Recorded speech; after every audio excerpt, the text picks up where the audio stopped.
This is the Tuesday, November 16th edition of Slow Home Studio. My name is John Brown, and this is Matthew North. And in today's online workshop, we're going to be answering a question that came to us from our Facebook fan page. Yes, so after last Thursday's Design Minute on John's Townhouse, Sarah Bernstein made the following comment on our Facebook page, and she says, "I wish I had seen this floor plan a year ago.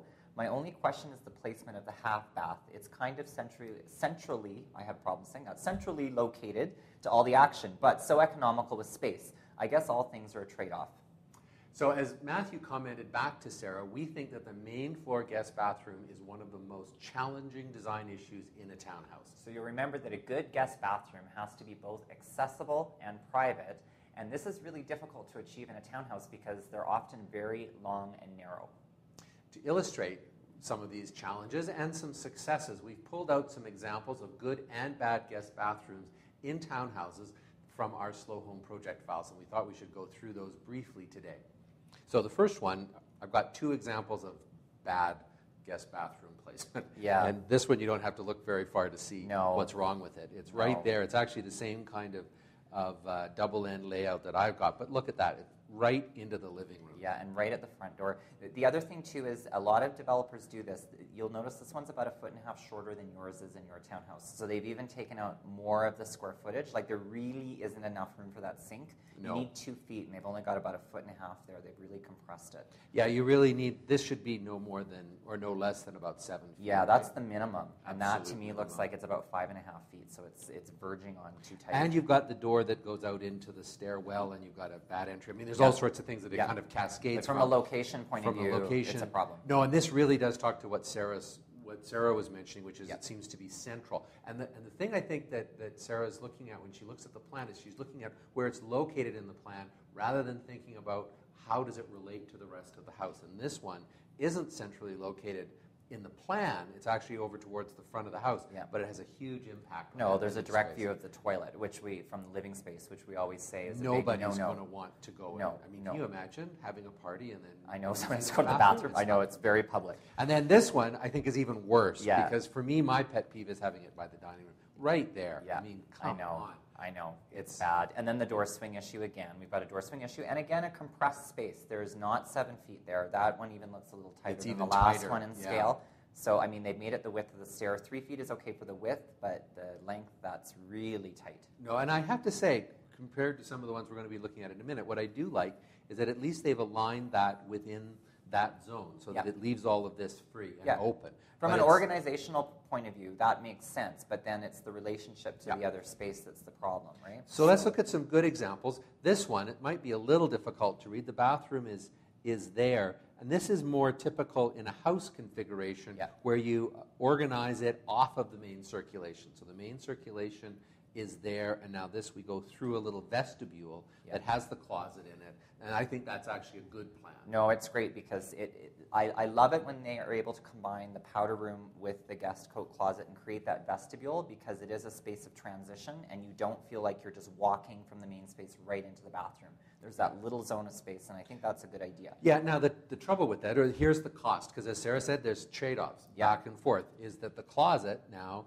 in a single-family house, this would be located close to the front door, where it should be. Now it's not, and so the front door is here. You've got to walk all the way back to this, so it's in a kind of funny location. I also want to point out that this townhouse plan is wider than the other ones that we've looked at, right? Yes. So they've got more flexibility to do that bathroom because the sort of the dumbbell powder room design, like in your house and the other ones, are really space savers, right? And when you have a really narrow townhouse, you don't have a lot of opportunity to do anything other than this. So we're using this as a good example, but we have to take it with a grain of salt in terms of the width of the unit. That's right. I think there's an objective there. There's a kind of strategy that's nice, and that starts to deal with that. And so then the challenge is, how do you deal with that, or how do you try and provide that kind of utility of a vestibule space in front of the door without actually having to go to this degree? Yeah.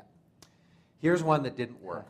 No. It's a vestibule. They're trying really hard, but it is in a narrow townhouse, and you see that. There's storage. There's a closet.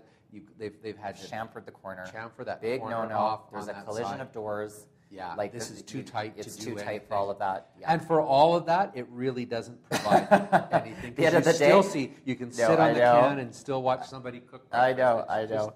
doesn't I make know, any and then sense. you notice the space to the right of it, That's right. between the fireplace. Then we've got a really narrow space there because of that, the closet and everything. And it's like a carbuncle onto the party wall, right? Like they've kind of just tacked in a bunch of when you framed look at it walls, from like from an organizational point of view, it's really kind of mixed up. Yeah, I have issues with the stairs too, but we can't talk about that No. right now. I know. Yeah, don't get me started on all of those. No, and then no. there's this space. I know. All right, Like, let's what's just- wrong with this house? Let's just move on. Okay. So moving on to the next example, here we've got a situation where we've eliminated the vestibule as a standalone space and we're integrating it into the rest of the house, which I Right. think is this is actually, I think, a really, really good example. It is a good example, and I think that what's interesting is that it's integrated into the stair. And so in this case, it's the stair to the basement. So you come down a few steps onto the landing, then you turn and you continue on into the basement. I think that's actually a good location. I've been critical of powder rooms in townhouses when they're integrated into the stairs because I think sometimes that causes problems with circulation and also getting the width and the door swings and all that. But this one works because it's actually a bigger powder room than a standard, and it allows for that little bit of extra space. Plus, I like what it does to the kitchen. Right. Because it helps to organize the kitchen. So that wall coming out there is a convenient place to be able to have the refrigerator, and it organizes around that way. And I think this is actually makes me think that it's one of the downfalls of looking at in a plan, because you can see everything. As you say, oh my goodness, that toilet is right beside the refrigerator. That might be true physically, but experientially it's not true. Yeah. To get to the powder room, you actually have to come around here. You go down a few steps, go through that door. This is a world away from this. And I think in this example, you would actually not notice that the powder room was in the space. I think in the last example, it would look like they've kind of boxed it in, and it's kind of a carbuncle that sticks out. This one is going to feel really integrated. You're not really going to have the perception of the powder room being there. But as you say, you don't often have a situation where you can do that with a stair. Correct. And so here we've got an example that is trying to fold it using that vestibule space as a piece of circulation, which is actually similar in strategy to what I was doing. Yeah, except yours is a lot tighter, That's right? right, and I think that's the problem here, is that this is too big a space. Yeah, because what do you do with that space, right? It sets up a condition where that you can't put furniture, you can't really use it. It's too big for circulation. It's not like you can't do anything with it. It's just floor space, right? No, it's unfortunate. It is, it's looks like it's doing well because it's against the stair.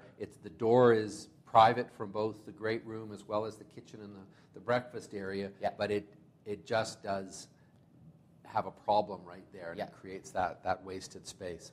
So now, just coming back, just to finish off, looking at my townhouse again, I think what is important to see is that yes, it has a central location, but I think, as Matthew mentioned with one of the other ones, it should just disappear into the overall. And when we look at this in more detail in a few weeks, we're going to see that there's the refrigerator, and it actually is engaged within that whole volume, and that you walk past it and you don't really notice it. No, and that is true in your condition, because using the fridge on the end, because it's the same width as the powder room, is a clever way of making it disappear into that whole volume, because you've also tied it in a little bit with millwork, which we'll look at.